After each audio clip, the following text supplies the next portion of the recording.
Hello and welcome to today's Better Care Playbook webinar, made possible through the support of the Seven Foundation Collaborative, where we'll feature the work of the Portland, Oregon-based organization Central City Concern and their incredible work focused on providing access to harm reduction services for people experiencing homelessness with substance use needs. My name is Christopher Menschner, and I have the privilege of serving as the Director of Complex Care Programs at the Center for Healthcare Strategies. Next slide, please. Before we get started, I'd just like to go over some logistics. To eliminate background noise, audio lines are being muted during today's event. There will be a moderated Q&A session following today's presentations. You can submit questions online anytime by clicking the Q&A icon located at the bottom of your screen. Instructions are being shown on the screen at this time. Today's event will be recorded and shared publicly on bettercareplaybook.org. At the end of the webinar, we ask that you please complete a brief evaluation that will pop up on your screen. Your feedback is very important to us, and we hope you will take a moment to do this at the end of the webinar. Next slide, please. I will go over today's agenda briefly. We'll do some introductions of our panelists. We're going to learn primarily about key elements and implementation lessons from Central City Concern, as I mentioned before, based in Portland, Oregon, and they're a federally qualified health center that provides comprehensive, judgment-free services for people experiencing homelessness with substance use disorder, including primary care, behavioral health treatment, housing, and other supports. And then again, at the end of the presentations, we'll do a moderated question and answer session. We encourage everybody in the audience to submit your questions during today's presentations and during the Q&A portion toward the end. And we'll have about 20 minutes for our presenters to answer any of the questions that you submit. Next slide, please. For those of you who may not be familiar, the Playbook is an online resource center for evidence-based and promising practices to improve care for people with complex health and social needs. Every month, the Playbook summarizes new journal articles, evaluations, and implementation tools. The Playbook also develops resources like this webinar designed to help translate evidence and research into practice. You can explore the Playbook at bettercareplaybook.org.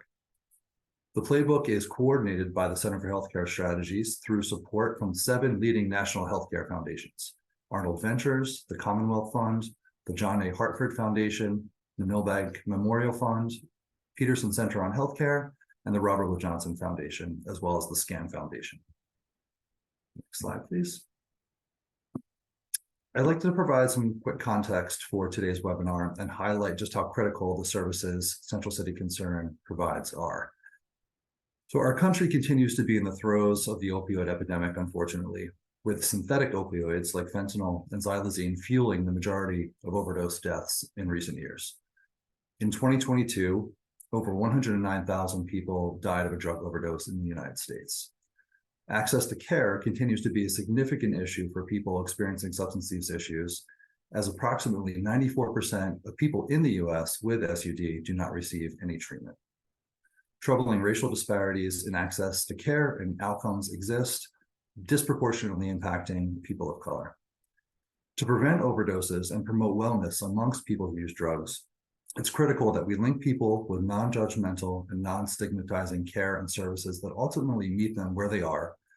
And it's also critical that we take advantage of opportunities to integrate treatment and harm reduction approaches into medical and other relevant social service settings to best meet the needs of people who use drugs.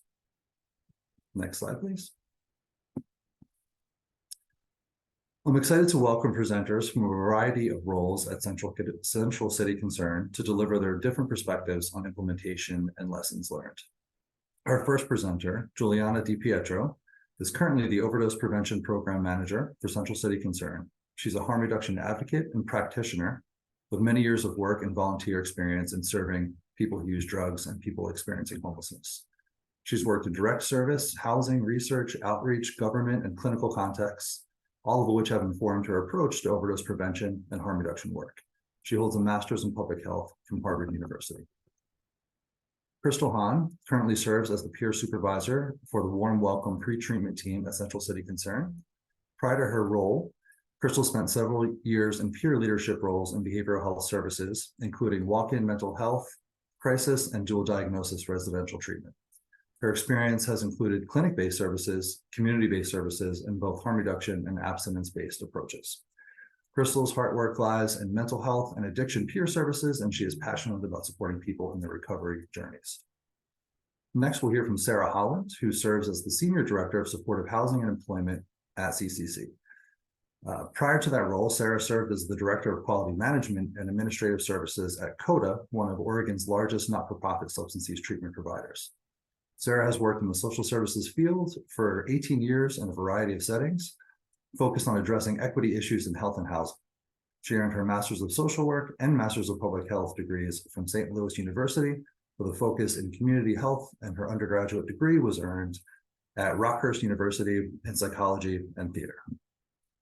Lastly, we have Dr. Amanda Risser, who is triple board certified in family medicine, addiction medicine, and preventative medicine with over 20 years of experience.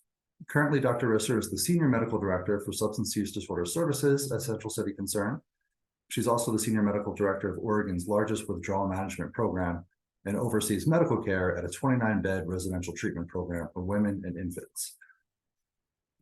She believes in high quality, high compassion, connected, and patient-centered care with high quality, evidence-based informed consent, and will support her patients through whatever decisions they make for themselves around their recovery.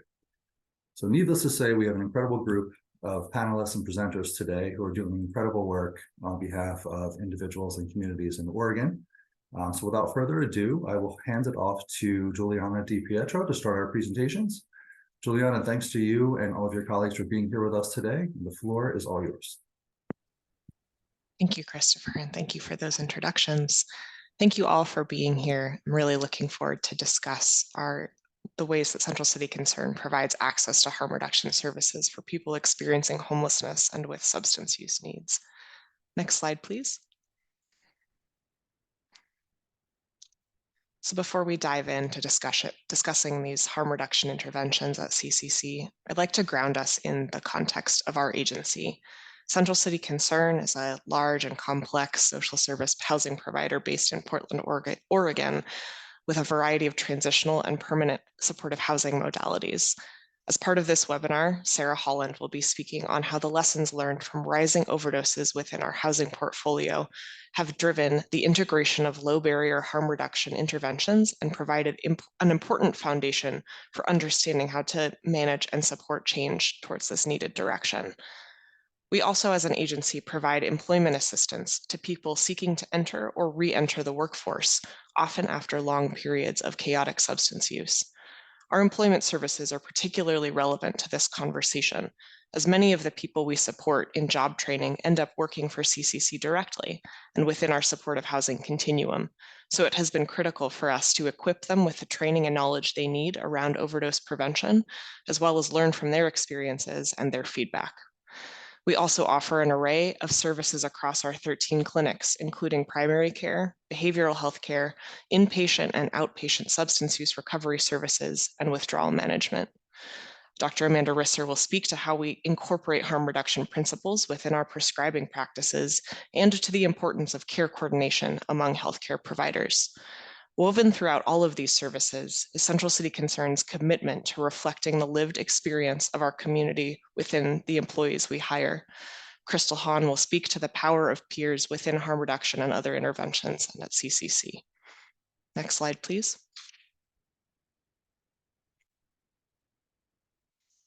I'd like to spend a moment sharing our definition of harm reduction. I like to use the one from the National Harm Reduction Coalition, which is that harm reduction is a set of practical strategies and ideas aimed at reducing the negative consequences associated with drug use. Harm reduction is also a movement for social justice, built on a belief in and respect for the rights of people who use drugs. I also want to recognize that there can be a common misconception of a conflict between harm reduction modalities and abstinence-based modalities when, in fact, they are part of the same service continuum in service to people who use drugs, because arguably the least harmful way to use drugs is not to use them. As harm reduction practitioners and advocates, we acknowledge that people will continue to use drugs for a variety of reasons, and we prioritize reducing the associated harms with that use. Next slide, please. Below is a brief overview that's not fully inclusive, but relatively comprehensive of several evidence-based harm reduction practices that exist, some of which Central City Concern offers directly, and others of which we support our participants in accessing in the community. We offer our participants medication to support their recovery, including Suboxone, buprenorphine, Sublocade, methadone, and others. We provide naloxone via low barrier distribution, as well as overdose prevention education. We refer our participants to syringe service programs where they can access the supplies they need to use drugs and administer drugs more safely, along with education about those methods of administration and reducing harms around them. Many of our teams provide outreach to serve people directly where they use rather than asking them to come into our clinics. So we will do this outreach to encampments, to community spaces like libraries and other places where people may be using drugs or may access after they use. We offer HIV and hepatitis C testing and transmission mitigation education, which is incredibly important for people who use drugs, particularly for those who inject drugs intravenously. And we also offer a variety of abstinence and abstinence-based treatment modalities within Central City Concern. It's important to note that all of our strategies towards serving people who use drugs are grounded in non-judgmental engagement and relationship building. Next slide, please. I want to hand it now to Crystal to talk more about peer support and harm reduction.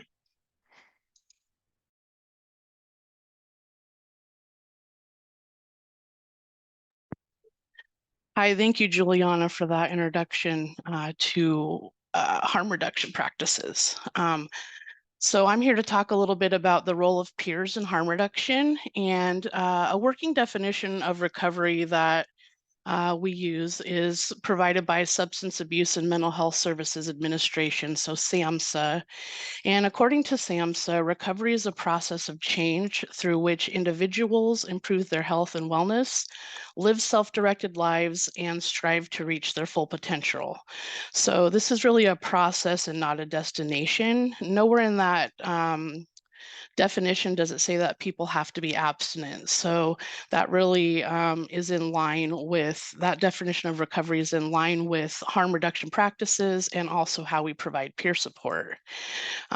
So, recovery is not just abstinent based. We have a long history of 12-step recovery, and also I think the previous Western medical model also used abstinence as a recovery definition, but as we've seen, times have changed. And so how can peers have a role in our harm reduction processes? So we can use peer support principles and harm reduction principles together to build relationships with our participants. These relationships can foster exploration of what harm reduction is for that individual and redefine what successful intervention looks like. So we get to walk alongside our participants and build relationships with them, which gives them an opportunity, a comfortability, and a trust where we can explore that. So harm reduction looks different for everybody, and we can help them define that and help them have a non-stigmatized idea of what a successful intervention or successful recovery looks like for them. We also get to share our lived experiences and model our own recovery with our participants. So that is, probably the hugest part of what peers get to do in our peer relationships. And, there's a plethora of different recovery paths for people. So some of us have abstinence-based recovery, and some of us use harm reduction. It just looks different, and how we got there looks different for everybody. So we get to explore all of that in our peer relationships. Some of the foundations of and principles of peer support, is recovery oriented. We just looked at that definition. We want to be person-centered, so the services are really directed by our participants and personalized to their specific hopes, goals, and dreams. So peers are not here to tell them what to do, how to do it, what they should be doing, which really runs hand in hand, I think, in how we are using harm reduction in our communities. Peer peer support is always voluntary, and of course, we want it to be trauma-informed. We use a strength-based framework, emphasizing a whole approach to our people with physical, psychological, emotional safety taken into consideration during all of our services. And we really want to provide an opportunity for our participants to rebuild a sense of control, or maybe have that sense of control and empowerment in their lives for the first time.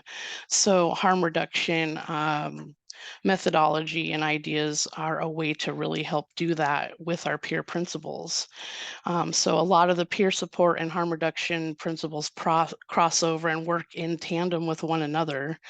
And when we're talking about, understanding all the complexities of addiction and use, coming from a place of non-judgment, and we're talking about accepting a person and their use without minimizing the danger and harm associated with the use. So I think that one of the misconceptions about that I've received from the community in my everyday activities is that harm reduction services and harm reductionists, just tell people, go ahead and use when you want, use how much you want, it's all okay. And that's really not what the harm reduction approach really looks like in action. So we are accepting the person and their use without minimizing those dangers. We talk about that stuff with them as we're building relationships.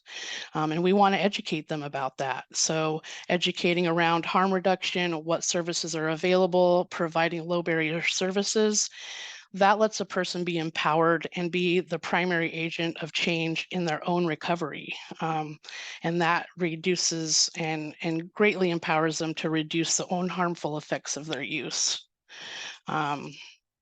Next slide, please. Thank you so much, Crystal, for that overview. We're now going to transition in describing specific examples of how harm reduction shows up in care at Central City Concern. Next slide, please. I first want to share a bit about our hepatitis C elimination team. Our HCV elimination team has pioneered interventions for people who use drugs. They work particularly with people who use drugs, given the prevalence of hepatitis C, HIV, and other infections among this population, and they also serve others who are in need of HCV testing. In addition to providing this targeted care and connection to treatment for those who are infected with HCV, our team embodies harm reduction principles through providing testing in multiple locations in order to meet patient need. They provide HCV and other testing in our primary care sites and via InReach to our patients at Hooper Detox, our withdrawal management program, and external residential treatment and shelter providers, as well as via outreach into the community. They have also really pioneered the dried spot testing methodology and are the first team in the nation to offer this testing within residential treatment.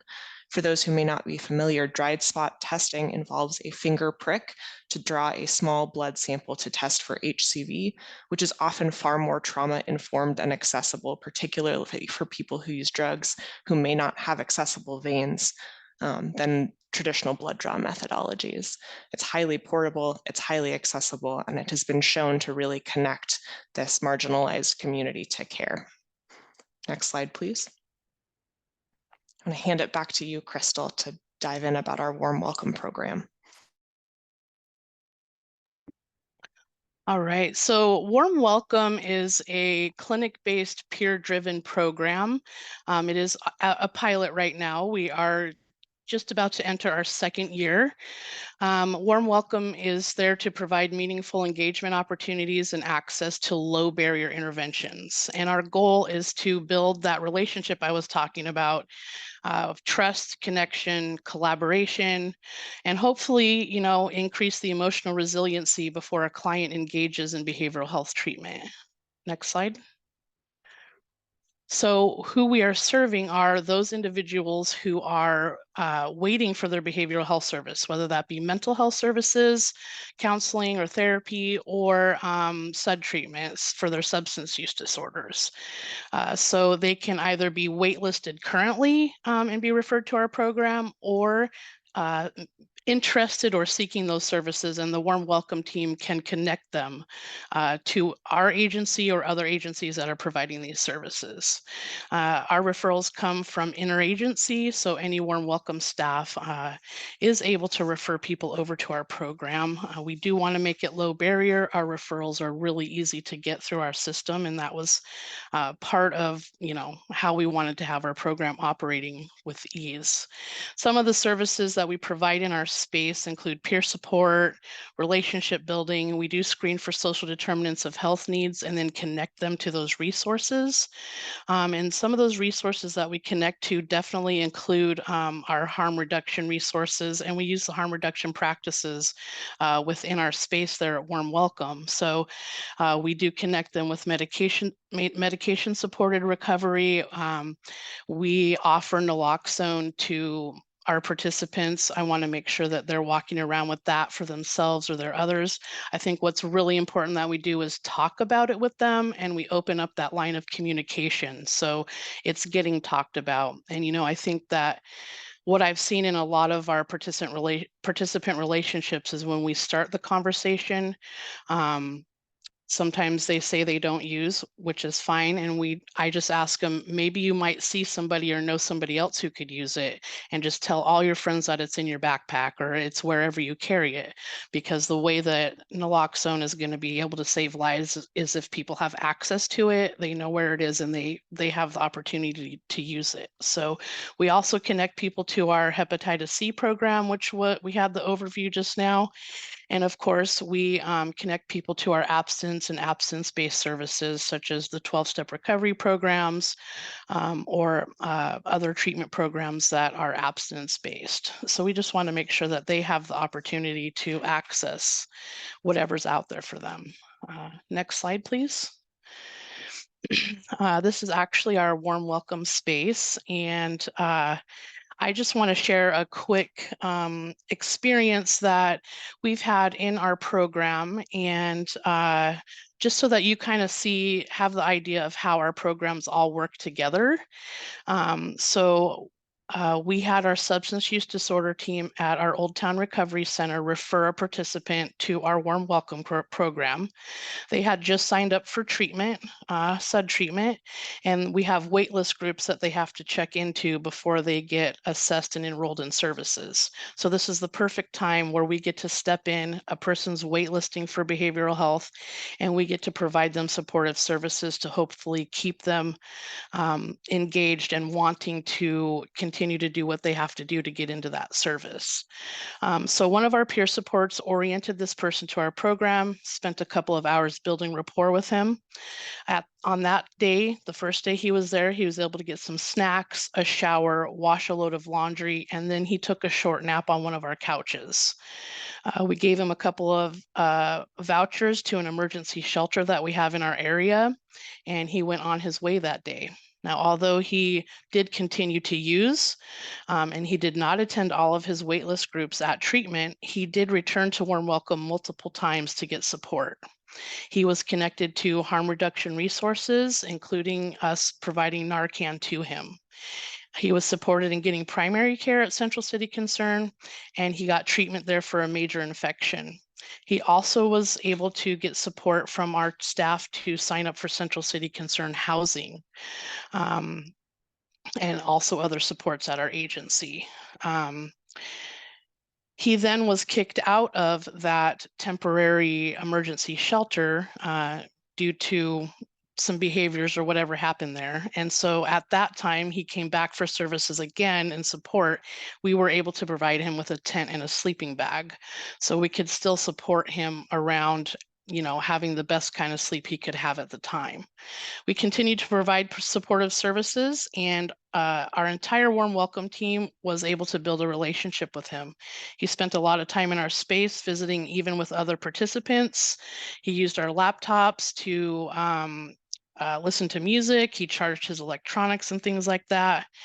And he was getting to know people. Some days when he came in, all he was able to do was eat and take a short nap. And that's because he had some really tough nights sleeping in the streets before that. So he said he felt safe in our space and he enjoyed our program. So one day while we were exploring housing options with him, he received a call. He did state several times to us that being houseless was definitely a major barrier to his treatment readiness. He got a call, and within a week, he got a call from Central City for housing that was related, so it was supported housing with SUD treatment attached to it. And so within a week, he had the motivator that he needed. He was re-engaged with his check-ins, got assessed and enrolled in treatment. He moved into his new unit, and Warm Welcome supported him around getting some food and some items stocked up into his single room occupancy. And this has been probably, I think it's been 6 or 8 weeks now, maybe 6 weeks. And he's reported to us that has been attending treatment, looking at prospects of getting back into his career path, and he's doing excellent at this time. So this is really just, I mean, you might want to call it a success story, but it's really, we were able to serve the human aspect of him, use harm reduction services, low barrier treatment services, and he really latched onto it and just did everything that he could with what we provided. It was a bumpy road. It was painful and difficult for him, but he got through it and has been just doing well. And I feel like this is a really perfect case of how everything just goes hand in hand, and we can tie those peer support values in with harm reduction, and a perfect example of how it's working out there. Next slide. Thank you for letting me share about that. Thank you so much, Crystal, for all the work that you just outlined, all the work that you do, and especially for sharing that incredibly powerful story. I now want to transition to discussing our overdose prevention efforts at Central City Concern. As Christopher mentioned in the introduction to this webinar, we are facing a national public health crisis of opioid overdoses. This crisis has profoundly impacted CCC across our continuum of care. Our patients, residents, employees, and wider community have responded to an increased number of overdoses, particularly since the onset of the COVID-19 pandemic. During the onset of the pandemic, our supportive housing teams in particular felt this impact acutely due to a significant increase in both fatal and non-fatal overdoses within our housing portfolio. The graph on this slide reflects a more recent but consistent overdose prevalence by location of our services, indicating that the vast majority, 80% of overdoses reported within our services were occurring within or just outside of our housing buildings. I'll now turn it over to Sarah to discuss the overdose risks unique to our housing context and the opportunities we acted on to mitigate this impact. Next slide, please. Thank you so much, Juliana. Central City has 31 properties that we currently operate in the Portland area, with a range of different modalities and approaches to housing. We have transitional programs that are recovery-oriented in nature, some that are more of a harm reduction approach, much more focused on early stabilization. And then we also have permanent supportive housing, some that's ADFC, alcohol and drug-free, and some that's not. And through those 31 properties, we have about 2,600 units of housing, many of which are located in our downtown corridor, where Portland has experienced the really significant inundation of the fentanyl supply. So we took a look at what was happening. We explored where we were currently feeling really prepared within our properties and where we weren't. And what we found was we had a range of naloxone access. Some properties had them at a front desk that had staff there 24/7. Some had no naloxone available. Some had historically been very resistant to talking about having naloxone in buildings. And we really looked at what was happening around us and how this was impacting our communities and staff. Juliana mentioned earlier that many of the folks that work at Central City Concern have lived experience. Within our housing and supportive housing continuum, about 75% of them identify as having lived experience. The vast majority of them are graduates of Central City programs. And so we really wanted to be able to respond to the needs of our staff and the needs of our resident in a very thoughtful and informed way. And to really respond with a level of immediacy that was confronted by just the rapid expansion of the fentanyl access in our community. What is going to be the baseline access in our buildings? And the example that I have been using a lot is we wanted it to be like a fire extinguisher, right? Like you want to have it there if you need it, but you don't assume that because there's a fire extinguisher that a fire is going to happen. It's just a level of smart protection and prevention around how to space and having naloxone with location labeled. Unfortunately, Sarah, we're having a little bit of technical difficulty. You're freezing a bit. I'm just wondering if others are experiencing the same. And if you can hear me, maybe just pause for 1 sec. Okay. Should I turn off my video? You seem okay now, but if it starts to freeze again, Okay. I'll let you know. Maybe, yeah, maybe turn it off. It's actually freezing again now. Sorry, folks. Okay.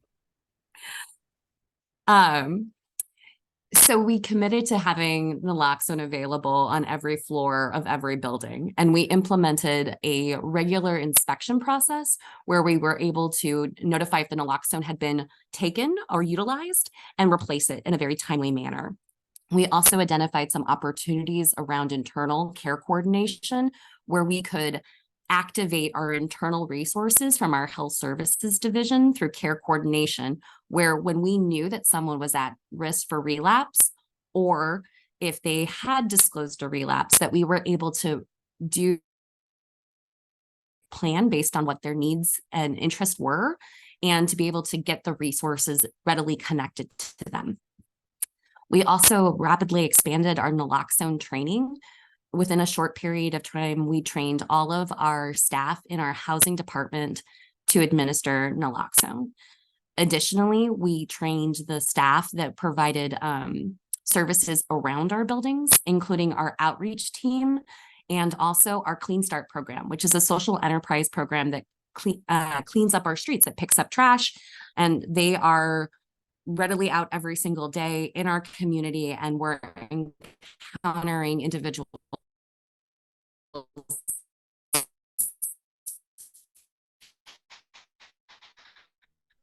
I'm sorry, Sarah, you're freezing again. I'm not sure if you can hear me on your end, but we're having some technical difficulties. And we wanted them to be prepared to know what to do with an overdose. Thanks.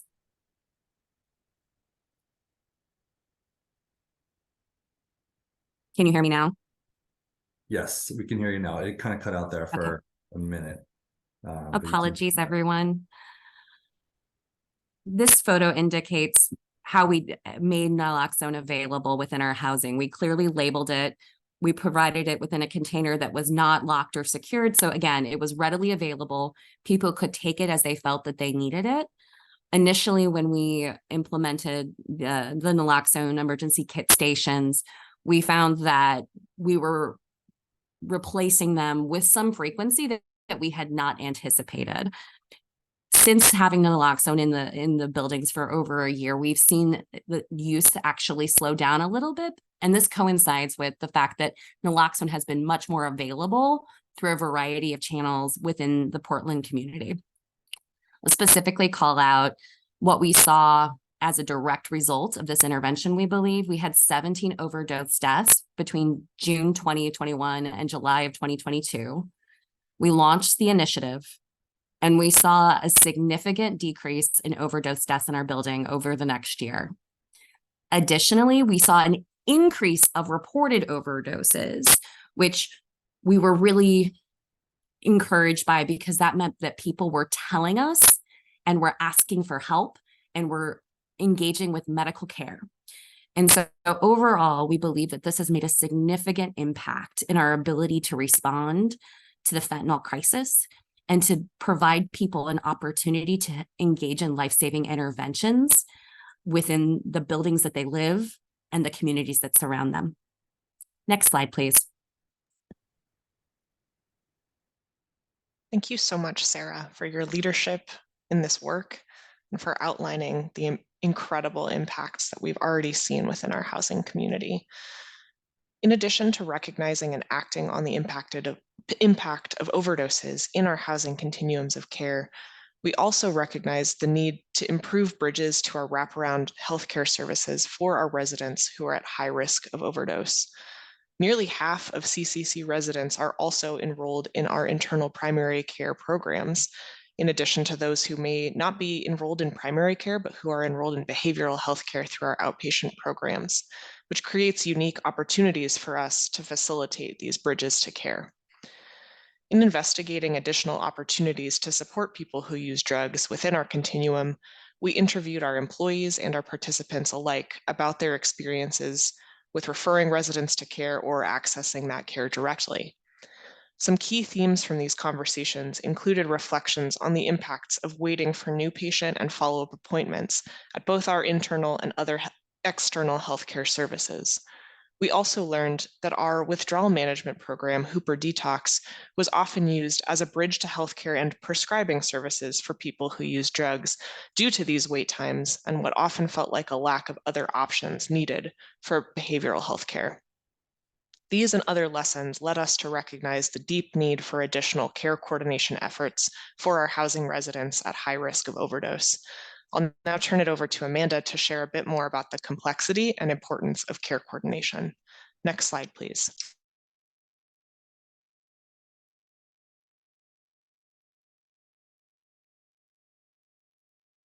You're on mute, Amanda. Thank you so much. Yeah, so throughout my career, I've learned that individuals who use drugs, and especially, folks who may use drugs and have physical health or mental health issues, really need specialized and high quality care coordination, because often navigating these systems where scarcity is a constant is very difficult and complicated. And each system receives folks and engages folks in a different way. And then it really becomes super important to have folks who are good at navigating these services, understanding, what their eligibility criteria are, their quirks in terms of receiving folks, et cetera. And that's especially true for organizations outside of our walls. Within our walls, we have a lot more ability to control and respond. Um, and so coordinating care between primary care, mental health, treatment providers, hospital settings, especially, as folks go into and out of hospital settings, those are opportunities for folks to really um, get support around the care they might need, because often our patients have really negative experience in hospitals, and hospitals don't always treat their withdrawal or recognize that they might have needs that need to be met in order to provide a comprehensive care. Benefits are really tricky to navigate. We have the huge privilege of working with an internal division that helps support folks onto disability benefits, and that can be incredibly impactful for folks. And sometimes, piecing together the whole picture of the patient can really help us advocate for them to receive to get onto disability. So we really need highly skilled folks that can help with care coordination. And, in a lot of places, we pay a lot of attention to, well, who is best to do care coordination. And we, in all health systems, we think a lot about, how do we support folks to do the work that's at their, um, highest level, right? So should a physician be doing care coordination? I think in some cases, no. And in a lot of cases, actually, that kind of highly skilled, complicated care coordination, a physician or another kind of healthcare provider really has a very important role to that. So, we really need to be very deliberate about it, to be organized, and to, just shepherd folks and support them between different levels of care. Something that does come up sometimes in our settings is like, well, we should really be building folks' capacity to do this work for themselves. And I totally agree with that. And I think we really need to be careful about how we support people on that pathway. And a lot of times, folks need pretty significant levels of support while they're regaining some executive functioning skills and skill building skills maybe they never had. So, really, really should be important to support that. I think another thing that should be really recognized is that one of the aspects of care coordination is identifying really key service gaps and then advocating for those gaps to be narrowed or closed. When the more we understand about folks' timing lags between asking for services and receiving them, we've been able to work hard to narrow that time because we know that the evidence shows us that the shortest time between asking for and receiving services to support folks with substance use disorders or mental health disorders, the better they do. That's why, warm welcome is so important. That's why we have actually quite a bit of walk-in services. And one of our sites has the capacity to do walk-in services for new patients. Just the other day, I took care of a patient who walked in and was a kind of a sudden onset of like about 4 days prior, suddenly felt that he just couldn't be active the way he was before. We evaluated him. He was had an irregular heart rate and had a heart condition that needed addressing in the hospital. It was probably related to a substance that he'd been using, and we explored that a little bit and then agreed to, connect after he got out of the hospital and see what other kinds of needs he might have. But having that walk-in access for both those kinds of moments and then also moments where folks might be interested in talking through buprenorphine initiation or restarting, et cetera, can be just incredibly helpful. And then we use our experience with care coordination to inform kind of improvements and expansion in our services in the future. Um, let's see if I've managed everything on this slide. I think so. Yeah, so I think the take home message for this slide is pay a lot of attention to care coordination and be creative and be flexible. And if you're finding that care coordination is involving folks that aren't typically involved in care coordination in other settings, um, that might really actually be the way it needs to be. All right, next slide. Thank you so much, Amanda. Awesome, thank you. So, given everything Amanda outlined, in terms of the importance of care coordination, particularly for high-risk individuals, we developed and now have implemented a care coordination team, our overdose prevention and aftercare team. It's a model of care that we've piloted for the past about 4 months in 5 of our housing sites within our portfolio. This model draws from both local and national care coordination models that provide out and in reach to patients who have complex conditions and who are medically vulnerable, particularly in isolated or unstable settings. We also drew program fundamentals from post-overdose response models that outreach directly to individuals who have experienced an overdose within 24 to 72 hours following their overdose event. Our first priorities in these initial outreaches are ensuring life safety through providing naloxone and education, as well as other basic survival supplies that might be needed, and if the participant is willing, creating an overdose prevention safety plan with them. Once we outreach to them many more times, rapport is developed and trust is built, we engage participants in a more comprehensive assessment where we can learn their goals for care. All our care coordination efforts center our overdose prevention and aftercare participants through continuous check-ins about their priorities and goals. I'm now going to turn it back to you, Amanda, to discuss the importance of reducing barriers and stigma in our prescribing practices at Central City. Next slide, please. Awesome. Thanks so much. Yeah. So I talked a little bit about walk-in. We have walk-in capacity in the afternoons at both of our primary care clinics, and we have 2 primary care clinics, pretty busy folks. And we have the ability to take new patients at one of our primary care clinics. We also have appointment-based visits, and then we will provide folks with telehealth and in person.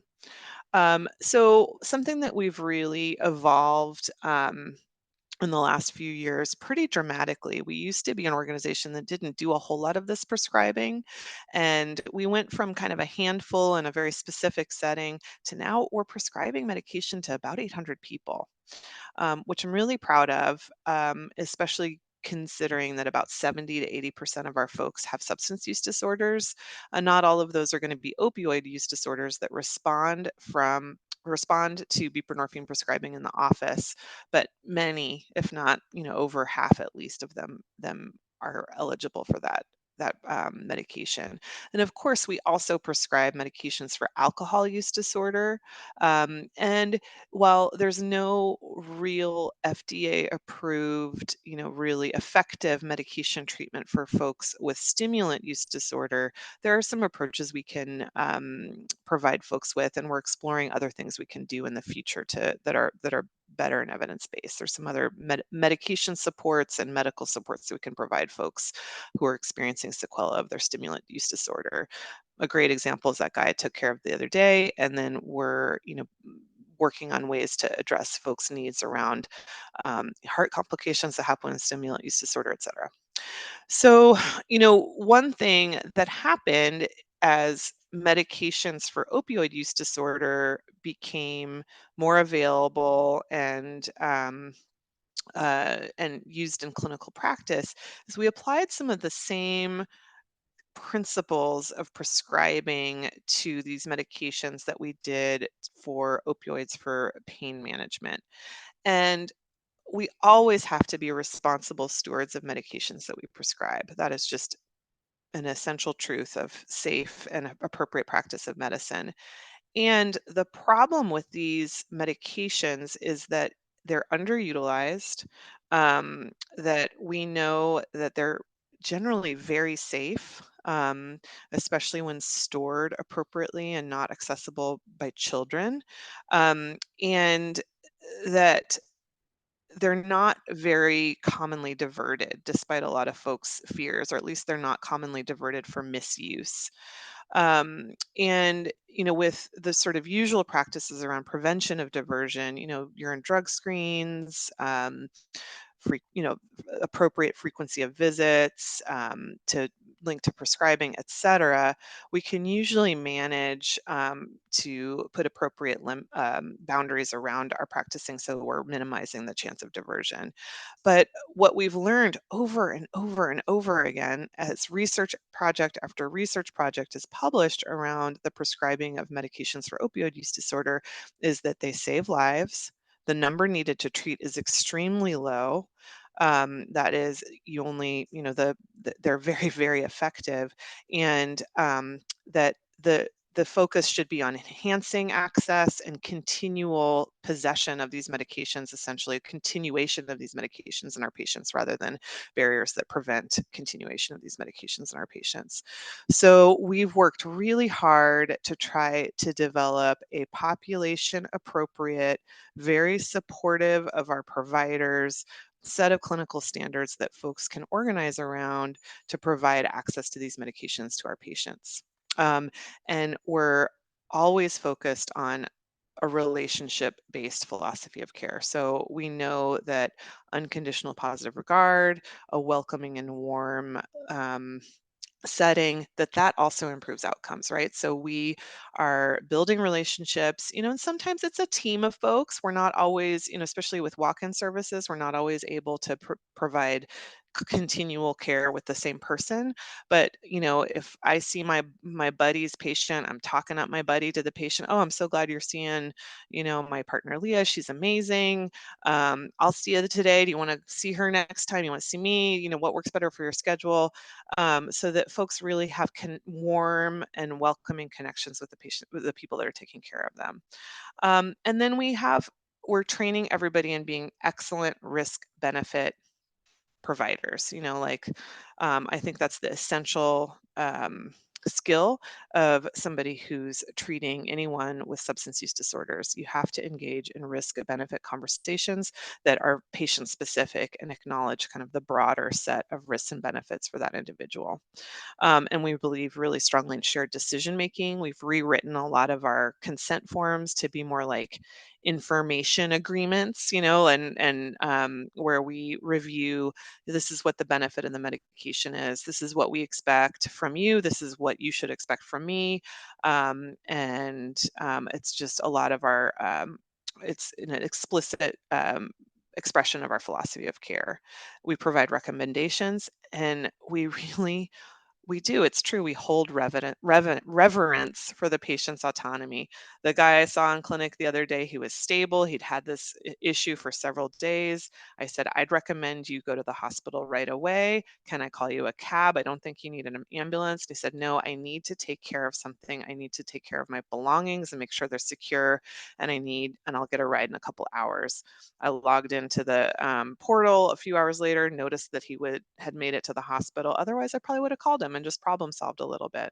So that's the kind of some examples in practice of how we provide support to folks and really revere their autonomy. It's so important.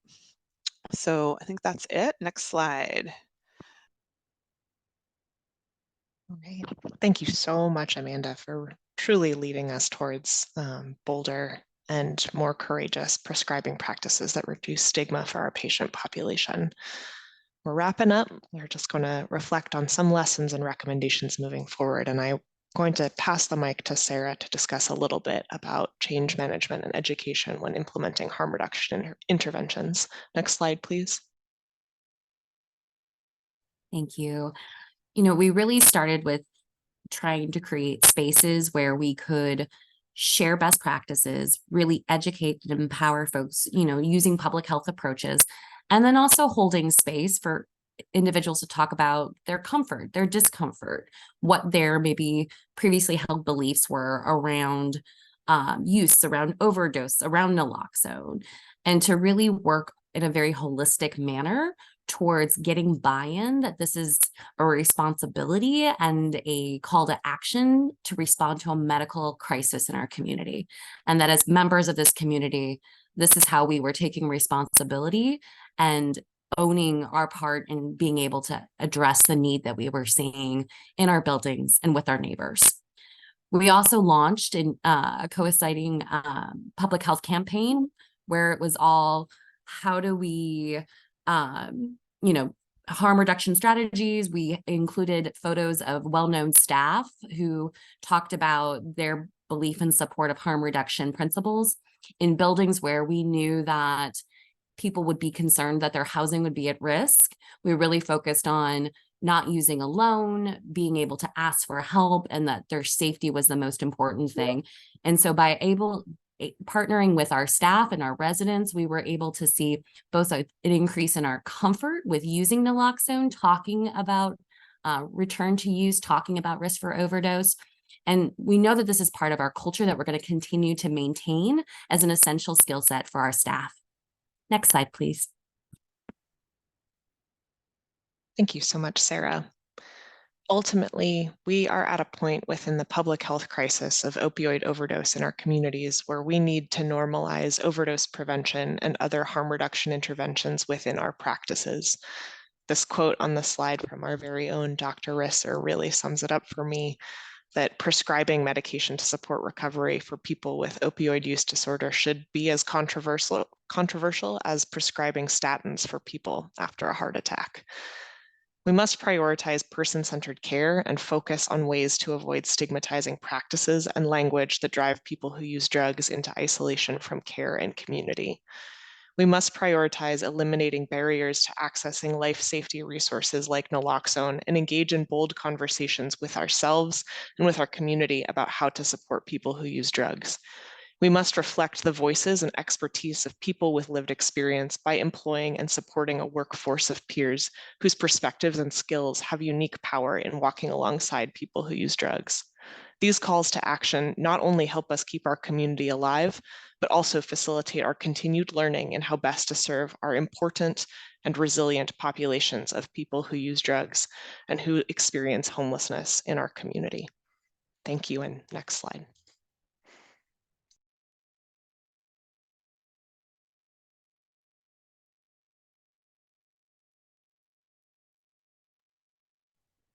All right.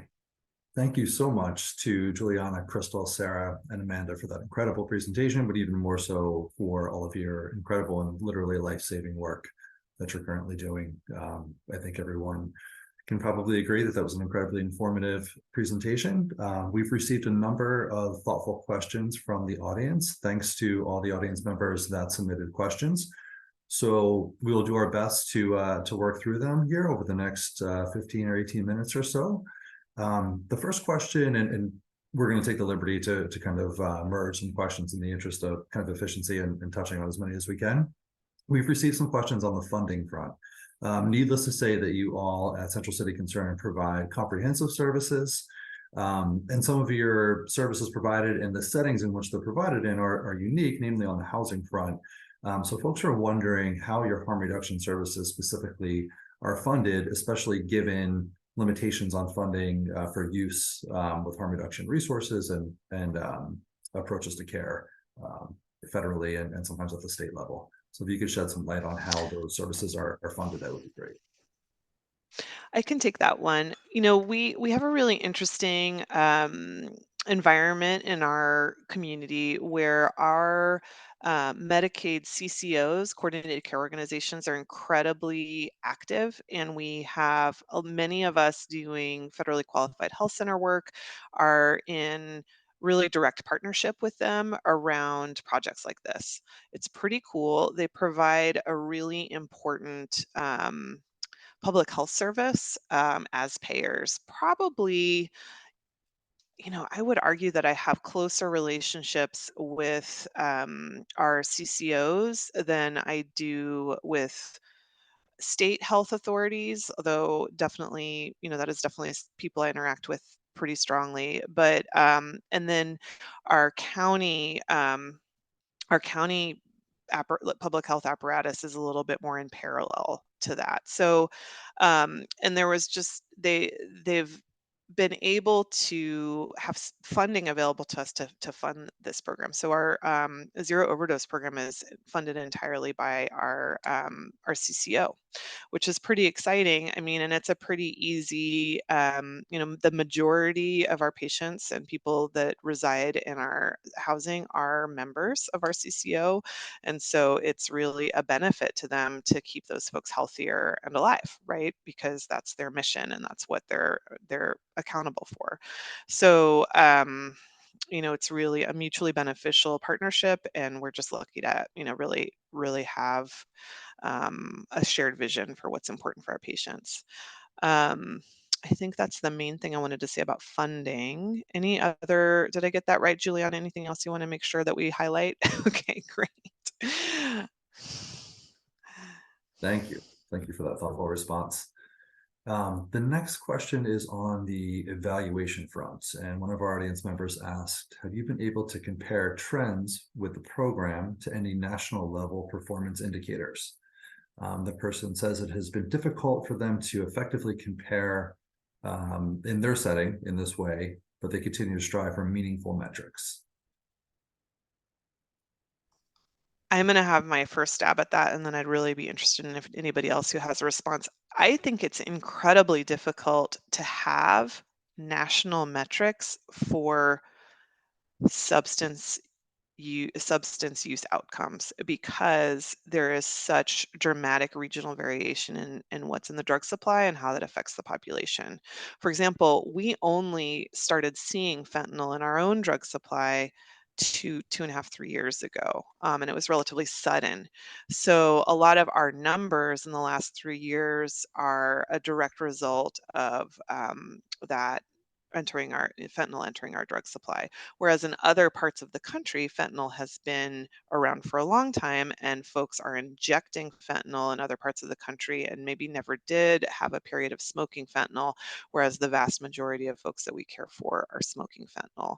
So I think national metrics around overdose deaths, et cetera, I think are a little tough to approach because there's just such wide variation in what folks are exposed to. The metrics we used were internal metrics so far.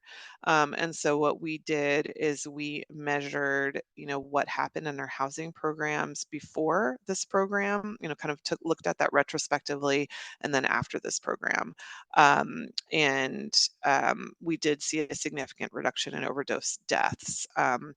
And as far as other metrics that we use engagement, initiation, and retention metrics that we kind of develop as part of different uh, outcome measures with task forces regionally and statewide. So we use outcome measures usually from our payers. So do people initiate treatment or medications for their substance use disorder, and how are they engaged? And we define that by different billing codes and engagement with services, and then how long are they retained? And so that's what we're really looking at. And again, it's a very dynamic situation because our drug supply is changing so rapidly, and that really has a huge effect on what people are experiencing. Anything else anybody else on the call wants to add? Okay. Thank you for that response as well. Shifting gears a bit, we've gotten a number of questions kind of on the peer support front or peer support worker front. So I'm going to try to kind of merge them. So folks were wondering about career pathways, educational opportunities, and certification opportunities for peer support workers. It was kind of the first part of that. And the second part is around how are peer support workers supported themselves, either self-support or by colleagues on staff, especially recognizing that they're likely in their own journeys toward recovery and wellness, which may come into play in their work with patients and clients. Sure. Thank you for those questions. As far as the first one goes around education, training, and a pathway, currently the state of Oregon requires all peer support specialists providing services to be trained and certified through MACBO, which is the Mental Health and Addiction Certification Board of Oregon. And most of those for peer support or certified recovery mentor, those are 40-hour trainings. They are provided by a number of different agencies around the state. And there are some that are not state approved, but to get certified, the Oregon Health Authority and MACBO has to approve the trainings. They vary in cost, and some agencies can scholarship people through those programs. Some agencies will hire a peer and then pay for them to get their certifications. It just depends on, that individual's pathway into the peer workforce. We also have to have 20 continuing education units every couple of years to keep our certification active. And Central City Concern actually is implementing a new program to improve workforce and education and pathways forward for not only our peers, but also CADCs and QMHAs, but so that we can bring people, train them up, and have that pathway moving forward within our agency and also the community at large. There is a huge shortage in our workforce right now in this work, and so Central City Concern is trying to meet that need and provide services like that. It's just getting underway now, so there's a lot of work being done around that, which I'm not actually privy to, but I am very passionate about seeing that happen for us in our community and in our staff. What was the second part of that question? Oh, how do we care for ourselves when we're peers doing work in this workforce? When you take a training and you're in recovery from substance use or mental health, I identify as a person in long-term recovery from both substance use and mental health. I have almost 15 years clean, and I do work a program of abstinence around that. And for my mental health, I use medications as well as a lot of skills building. And I learned that as a peer. I learned that from 12-step recovery. I learned that from my colleagues and other people in recovery. And I've been able to bring that recovery into my work and know that I need to be doing my personal care around that, knowing what my triggers are, recognizing situations that I don't feel comfortable in. You know, I've done a lot of work in the community. I've been in homes with people using and having a lot of addiction and mental health experiences. And I really think that recognizing and understanding my personal boundaries is really key component in being successful in my job. And as a supervisor on a team with peers, I want to role model that for them and also support them in having their own boundaries and recognizing those things for themselves. And so we also really want to hit home in our agency as a whole about self-care, taking time off when you need it, you know, taking your mental health days, taking sick days when you need those. And something about that is also having the staff to support that. So if we're short staffed in a program, people are going to be less likely to take the time off that they need. And so having that academy coming forward, our talent academy, is going to be a big deal in helping our staff be retained and not have that burnout.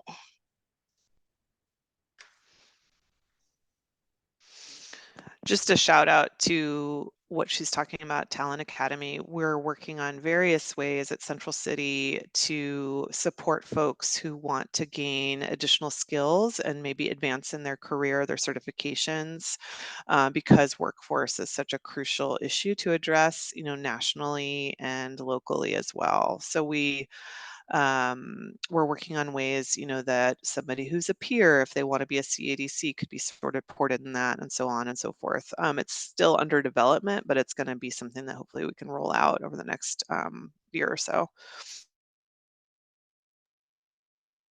So thank you both for those responses, and Crystal, thanks especially for sharing the personal perspective that you did. Really appreciate that. One more question for you, Crystal, if it's okay. There were some specific warm welcome program questions. One, and this was partially answered in the chat, but just wanted to make sure that we got clarity on it. Someone asked if warm welcome offers syringe services directly or by referral, and also does warm welcome collect any personal information, name, demographics of participants? Our funders don't actually, we don't fund syringe supplies, so we are connecting to those services. And as far as our grantor, which is Care Oregon, we do collect information. We do keep a record of our services that we're providing, but we are not billing right now because we're in the granting status. Now, lucky for us, Central City Concern has a plan to keep our program up and running after our granting period ends. So with our fingers crossed, that's all going to work out smoothly. And then we will be doing regular medical billing, but we do keep everybody's information and keep track of all the services we're providing. We really only have 1 quarter reported right now of full services being provided with a full staff. So we don't have a lot of numbers to go on yet comparative to this or that, but I feel like we have a lot of successes happening. And just like that story that I shared, that is not a unique story. We have a lot of people who are experiencing similar things like that. So it's very valuable to our community right now. Thank you. Shifting gears a bit, some of our audience members asked about community pressure or pushback. Despite the, kind of irrefutable life-saving nature of harm reduction services, still there's lots of stigma and NIMBYism at times, acronym for not in my backyard, around providing harm reduction services, even in the context of the opioid and overdose epidemic. So we're curious how that's gone for Central City in terms of community pressure and what you all may have done to educate the community and develop buy-in.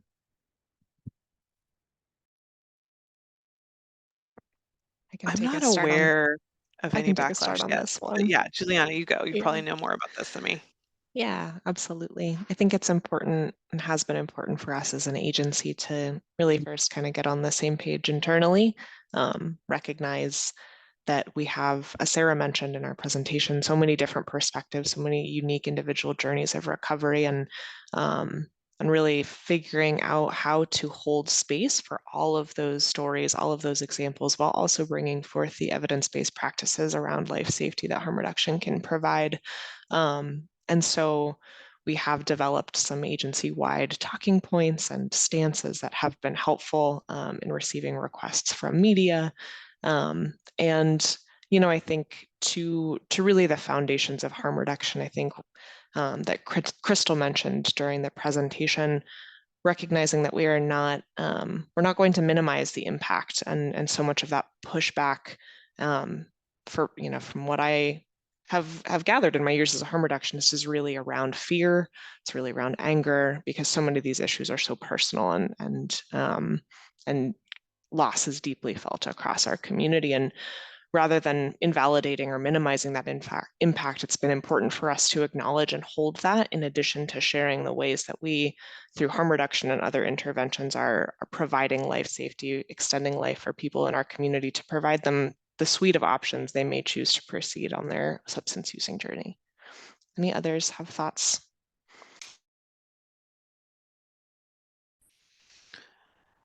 Yeah, I just think highlighting that has been really helpful. I think a lot of the we've just haven't really had like broader, I think a lot of the change management we've been doing is internally, and we've just been really grateful that our internal partners have been really receptive and open, and especially when like new programming comes along with support and opportunities to ask lots of questions and opportunities to reach out if they have an issue that arises, etc. So I think it's just gone really well so far.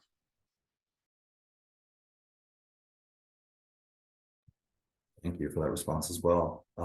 We have time for just one more question, kind of a specific question on service approaches. So someone asked if patients have access to hotels or kind of respite spaces, if they want to try and stop use, but do that outside of kind of one of the housing properties that you all those folks in terms of like privacy and autonomy. Are there spaces where you can essentially refer or place folks to carry that out? Yeah, I think our residential withdrawal management facility does serve that purpose for many of our clients. Many clients enter our withdrawal management program with the goal of cessation, and some folks enter in a more ambivalent space and they're welcomed kind of no matter what their goals are. So I think that, it's a little bit difficult to access. It's not, you have to show up at a certain time. We admit Monday through Friday, sorry. And so I think there's some limitations to that space in terms of a true sort of respite location. But it's a place where their withdrawal is managed, where they're welcomed. A lot of withdrawal management programs don't welcome folks who are just using stimulants because there's not like a specific withdrawal syndrome, but we will welcome folks for at least 3 days who are recovering, who are wanting to interrupt their stimulant use and have a safe place to like sleep and eat and hydrate and all that kind of stuff. I think there are opportunities for more spaces like that. We don't have a